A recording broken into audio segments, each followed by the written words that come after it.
So kind of your one of the to-do list is how to promote next cohort and also demo day like that.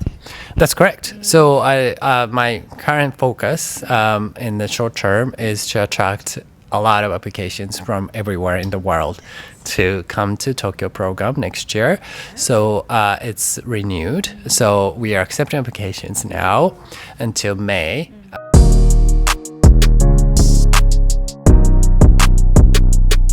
Thank you so much for your time, Yuki. How are you? I'm good, thank you. Yes, we are in here, front of the Tokyo station, super clean building. Is this your TechStars Tokyo's office building? That's correct. So during the program, we use entire space, which you can't see, but gigantic co-working space for 12 startups for the class. 12? 12 startups, yes, and about 20 founders. 20 founders. Yeah, this year. Wow, amazing. So I'm so excited to hear your story because TechStars Tokyo started from this summer, correct? That's correct. That's correct. This is the first year. First year. Wow. Okay, Yuki, tell us about yourself. What do you do in Tokyo? Sure. So I'm Yuki SHirato, the managing director of TechStars Tokyo program. So I started this job middle of this year. And then I just wrapped up this year's program on November 12th, which was the demo day. So like I was mentioning, we accepted 12 startups, 6 from Japan, 6 from abroad, 2 from the US, 1 from Europe, 2 from Southeast Asia, 1 from India. They all got together here for 3 months, from mid-August to mid-November. And then we ran a spectacular program with 12 amazing, extraordinary startups. So that's what I do right now. And then previous to that, I was a founder for 3 startups. You were? Yes, I was. Yeah, I am. And then previous to that, I was an advisor and angel investor to a lot of startups, including a few unicorns, and while I was working at law firms. So I was a corporate attorney based in New York, Toronto, and Tokyo, and then business trip basis at Dubai, Abu Dhabi, Singapore, and London. So I worked on different kinds of deals globally, M&As and funds formation, investments, as well as corporate transactions. So yeah, but I'm originally from Japan, so I'm very happy to see the burgeoning startup scene and ecosystem in Tokyo. Amazing. Okay, so you have tons of unique experience. But first of all, let's talk about TechStars Tokyo. Yep. So why did you become a managing director at TechStars Tokyo? Well, the opportunity arose, and I basically took it. I think this is an amazing opportunity to contribute to the growing startup ecosystem in Tokyo. And as a founder and advisor to many startups, I thought I could add value, to the higher, end goal of Japan, really. So that's what I decided to take this role. Interesting. And then, so you joined like before summer. That's correct. Yep. So spring this year, basically. Yep. What was the challenge before start TechStars like team? Right. So this is the first year for the TechStars Tokyo program. So TechStars started in 2006 in Colorado, as you know, and then we run, many programs globally. Currently, we have programs in 13 countries and 33 different cities, and Tokyo is a new addition, right? So obviously, I wasn't sure and worried that Tokyo is ready for TechStars program. It is an equity accelerator program, and it's run in English, and it's a mix of Japanese and foreign founders, right? It's backed by Jetro and Mitsui Fudosan, which are, 2 of the biggest, ecosystem builders in Tokyo or Japan. But at the same time, we're not well known. We're not like advertising or marketing and promoting the program so widely. So I was very worried that we will get good founders pool, and then also whether we can get good mentors or entrepreneurs in residence. Like, so like entire program was still up in the air when I took this role. And then I was single-handedly told to build everything from scratch. So that was very tough and nerve-wracking. I'm very humbled and pleased to say that was a huge success. I personally recruited 88 mentors, 3/4 of them from Japan and then 1/4 from abroad. And then the application pool, which I'm not, a part of, as in like I can't take the credit for a sheer amount of amazing startups applied for Tokyo program. But I can only say we have received hundreds of applications from 79 countries and regions, which was really like a mind-blowing for me, and then it was in a good way, right? So I could get to select the top talent really from around the world, which was such an honor. But it was at the beginning very, very nerve-wracking for me. We did promote a program, right? But this is a new program, so not people notice that. Oh, TechStars have a Tokyo program, right? Because it's a new year, new program. So we had a launch event back in February before I joined as the MD of TechStars Tokyo. And then the CEO at the time, Mael, came with the help of Jetro and Mitsudo-san. We had an amazing launch event and all that. But, still the new year, new program, new city, it is not easy to get like attractive talent to apply, right? So that was the challenge. So we did promote, but we can do even a better job next year using first year's success. I can ask the founders from the first year's class to advertise. Really, I can tap into a lot of resources this year, as in like a next year, right? Year 2. But year 1 is always the hardest because, people just don't know that TechStars has a program in Tokyo.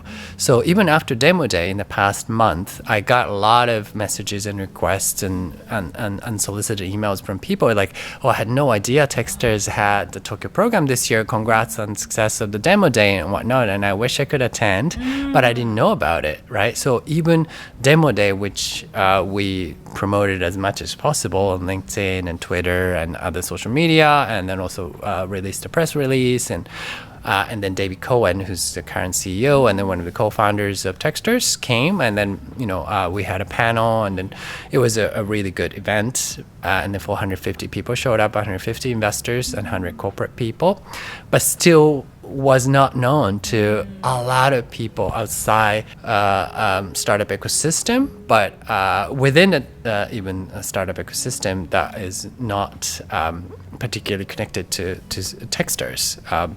So it's been a challenge, and it is still a challenge, but I think we can do a better job next year, which is very exciting. Yeah, interesting. So finally, TechStars Tokyo finished demo day. Yay! And then, yes, amazing. And then people said, hey, I wish I could join. I wanted to see your amazing celebration. So kind of your one of the to-do list is how to promote next cohort and also demo day like that. That's correct. So my current focus in the short term is to attract a lot of applications from everywhere in the world to come to Tokyo program next year. So it's renewed. So we are accepting applications now until May. I think May the 14th to be exact. Industry agnostic generalist program as we did for the first year. So if you're a robotics company, if you're a biotech company, in huge deep tech, that's great. Also, B2B, B2C, SaaS, that's also great. So any really space, as long as you're early stage, I encourage you to apply for Tokyo program. And obviously, you would like to have some connections with Japan in terms of investors. There are a lot of Japanese investors that are interested in, the foreign startups, and then also the Japanese customers, right? We have a lot of large corporates that have open innovation programs that would like to collaborate and to work together with startups from around the world. That's great. And also we have a huge customer base, right? We're still world's third or fourth largest economy, and excluding China, we are one of the biggest, aside from the US, is the biggest economy. We have, very sophisticated mid-class customer base that you want to test the waters with. So like in any way, and then there's amazing top talent as well. The AI, obviously we're slightly behind, but in any other fields like materials and chemicals, biotech, even machine learning, we're getting better and better every year. So you can recruit those top talent here as well. So if you have any interest in Japan, please do consider applying for Tokyo program next year. It will be a lot of fun. We have done a lot of social activities during the program too. So we went to in Osaka, Kyoto. That was really good. It was sponsored by companies in the Kansai region. And we do have very meaningful program for 3 months, and then founders really love working together, and then they became really close-knit community and become really close friends. They're still sending me photos on WhatsApp, and then hey, join us for drinking, and then we met up in San Fran. We're going to Vietnam together and things like that. So one of the companies based in Vietnam, and 2 companies actually going to Vietnam for business trips and stuff. So it's a very bonding, cohesive community that I'm very proud of be a part of. So I'm hoping to repeat that kind of amazing experience for the next year's founders.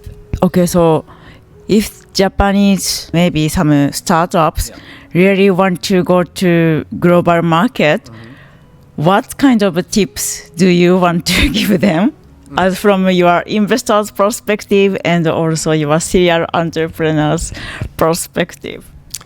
For Japanese companies? Yes. I want to go to maybe Silicon Valley, but many companies failed or hesitate. Right. That's a good question. So what you're asking is what Japanese companies, startups need to be successful in the US? Right. So, first of all, you need to have a globally, strategically advantageous technology, period. Right? Because otherwise you won't be successful regardless. So that's the starting point. And then if you develop that within Japan or anywhere else, I think you have a decent chance of succeeding in the US. I don't think it's a matter of where it starts or what is required. Really, I'm a bit harsh, but I think many Japanese startups have not innovated, have not done lots of innovation in the past 30 years. Japan has been a very innovative country. If you look at Sony, if you look at Nintendo, those companies started within a lifetime of our grandmothers and grandfathers, right? After the World War II, which is 80 years ago or so. So it's obviously a long time ago, but it's not 300 years ago. So those people are still alive. So I think it's not Japan cannot produce the innovative companies or startups. It's more like we haven't done so for a long time. Large corporations have stopped innovating for a long time. And So I don't think it really matters whether you're from. But the one thing I can say is the storytelling. So Japanese startups are very bad at communicating, very bad at telling stories, right? So even though some of the startups I've talked to and I've known personally have amazing technologies coming out of universities or just even like a storage room or a garage, but they are so bad at telling what they're building and then what their technology can be used for and why they're doing this. Sometimes people just like love what they're building and that's it, and they never tell anyone about what they're doing or what is used, be useful for, or whatnot, right? So that's just terrible. Like as opposed to some startup founders in Silicon Valley or the New York or any other city in the US, I hear so many amazing pitches with actually not much substance or technology, right? Like, I'm not saying that the storytelling should be the linchpin of success, but it's sort of like a necessary condition to be successful, especially in the US, because people need to hear the story. People need to know what you're doing and what you're marketing, what you're are passionate about, or or what your visions are. So I think that's one thing that Japanese companies can do much, much, much better at. Not just startups, but also big companies too, right? They're terrible at that. I love that. Yeah, thank you so much.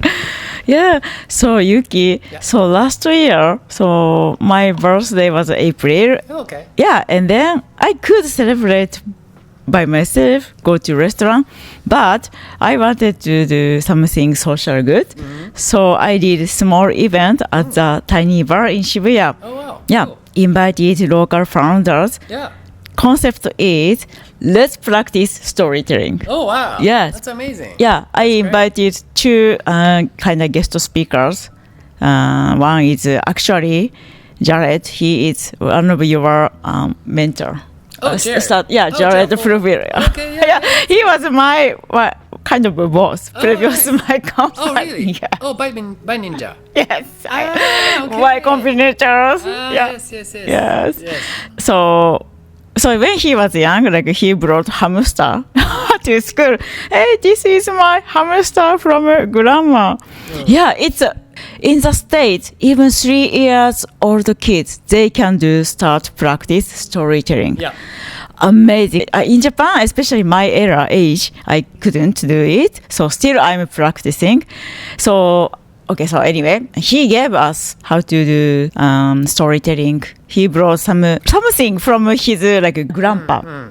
Like old something, and then storytelling has superpower, makes us kind of emphasize. Yep. Oh, interesting, good memory. Oh, I wanna hear more like that. So I believe TechStars Tokyo, one of the practice or program is practice storytelling. Correct? That's correct. So we invited 4 or 5 workshop providers, one of whom is a professional former performer in London. So he was, I think, an actor, but he goes on stage and so he's a performance coach. And then I invited 3 or 4 other workshop providers who are focused on storytelling, really. So that was really good. Like when you go on stage, 70% of the communications are delivered through nonverbal methods, right? Your hand gesture, your facial expression, or you just like confidence or your appearance, really, right? Without even listening to what he or she is saying on stage. So it's really important what you say, but more important to think about how you say it and then how you deliver the key messages and what you're doing. Right, because people don't remember what you say most of the time. After 3 minutes, people just forget, oh, what was the company about? Oh, what was the company name? Who's the founder? Like, blah, blah, blah. But if you deliver a message really compelling way, people do remember like, oh yeah, that company that changed the something like in a very drastic way, and then yeah, he had a I don't know, like terrible experience out of like a personal tragedy or whatever, like anything that makes people remember you is really helpful, right? So that's, I think, the powerful message to the founders that they need to like really improve upon, especially the Japanese ones. The 3 key takeaways from a conversation with Yuki, Part 1. 1. Building TechStars Tokyo from scratch. Yuki SHirato, Managing Director at TechStars Tokyo, successfully established the program first year. Managing challenges like attracting global talent and building a strong network of 88 mentors. A significant hurdle was raising awareness about TechStars Tokyo, as many people were unaware of the program's existence despite efforts in promotion. As a content creator, I would be thrilled to collaborate and help increase visibility for this amazing initiative. The program hosted the 12 startups from diverse regions, creating an amazing founder community and fostering innovation. 2. Storytelling as a crucial skill. Japanese startups often struggle with storytelling, a vital skill for effectively communicating their vision and technology, especially in global markets like Silicon Valley. Presentation styles in Japan differ significantly from those in the US, often lack the compelling narrative needed to engage audience. This gap highlights the need for Japanese founders, including myself, to learn master storytelling as an essential skill. TechStars Tokyo addresses this by integrating storytelling workshop into the program to help founders refine their pitch and presence. Okay. 3. Tokyo as a growing global hub for startups. TechStars Tokyo aims to attract diverse startups by leveraging Japan's unique advantages, including a sophisticated customer base, strong corporate support, and increasing innovation in areas like materials, chemicals, and biotech. The program offers opportunities for startups to access Japanese investors, customers, and talent while fostering collaboration through international connections. Okay, thank you so much for watching our episode today. We hope our story will help your career and future. Okay, bye bye. またね。